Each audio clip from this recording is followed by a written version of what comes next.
अस्सलामुअलैकुम नाज़रीन, JN news HD के साथ मैं हूं नाइला भट्टी। नजर डालते हैं आज की अहम खबरों पर। लक्की मरवा यौम शुहदाए पुलिस के हवाले से पुलिस लाइन में ब्लड डोनेशन कैंप का इनेकाद किया गया। पुलिस अफसरान जवानों ने खून के अतियात दिए। Inspector general of police Khyber Pakhtunkhwa Akhtar Hayat Khan Gandapur के अहकामात पर यौम शुहदा पुलिस के हवाले से डिस्ट्रिक्ट पुलिस अफसर लक्की मरवा मोहम्मद इशफाक खान की निगरानी में पुलिस लाइन लक्की मरवा ब्लड डोनेशन कैंप का इनेकाद किया गया, जिसमें पुलिस अफसरान जवानान ने खून के अतियात देने में बढ़ चढ़ कर हिस्सा लिया।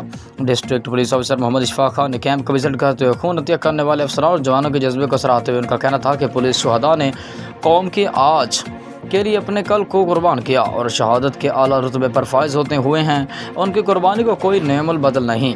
उन्होंने मज़ीद कहा कि महकमा पुलिस क़याम अमन और आवाम की जान और माल की हिफाजत के लिए हर किस्म की कुर्बानी देने के लिए हमा वक्त तैयार है और किसी भी किस्म की कुर्बानी देने से दरेग नहीं किया जाएगा।